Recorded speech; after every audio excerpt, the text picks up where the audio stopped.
ఈ జిల్లాలో పర్యటించినటువంటి మరి కవిత గారికి ఒక సూచన చేయదలుచుకున్నాము. వారు సంపాదన కంటే జ్ఞానం మీద ఎక్కువ దృష్టి పెడితే బహుశా సమాజం పట్ల హరీష్ రావు గారి పట్ల కేటీఆర్ గారి పట్ల ఇంకొంత అవగాహన వస్తుందని చెప్పేసి సందర్భంగా సూచిస్తున్నాం. సంపద శాశ్వతమైనది కాదు, జ్ఞానం మాత్రమే శాశ్వతమైనది.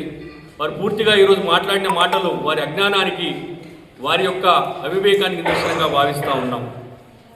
ముఖ్యంగా కల్వకుంట్ల కవిత అనే పేరే లేకపోయి ఉంటే వారికి ఇక్కడ జిల్లాల స్వాగతం ఎక్కడిదని చెప్పి ప్రశ్నిస్తూ ఉన్నాం.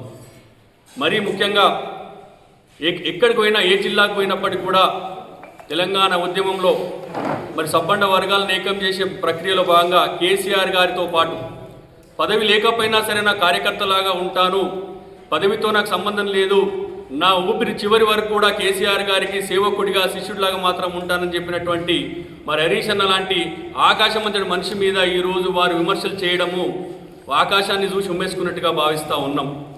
మరి ముఖ్యంగా ఈరోజు మెదక్ జిల్లా పర్యటనలో భాగంగా వారి యొక్క విమర్శలు పూర్తిగా స్పాన్సర్డ్ విమర్శలలా కనబడుతున్నాయి. ఎవరో తెర వెనుక ఆడిస్తుంటే వారు ఆడుతున్నట్టు కనబడుతూ ఉంది. తెలంగాణ రాష్ట్రం తీసుకొచ్చినటువంటి ముఖ్యమంత్రి గారు కేసీఆర్ గారి కూతురుగా వాళ్ళు మాట్లాడడం లేదు.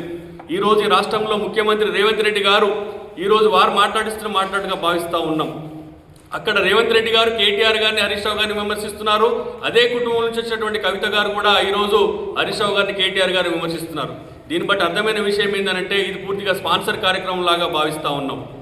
మరి ఈరోజు వారు లిక్కర్ విషయంలో జైల్లో ఉన్నప్పుడు మరి హరీష్ అన్న మరి ఢిల్లీకి అనేక సందర్భాల్లో వెళ్ళి వారిని బయటకు తీసుకొచ్చేటువంటి ప్రయత్నం అంతా ఇంత కాదు.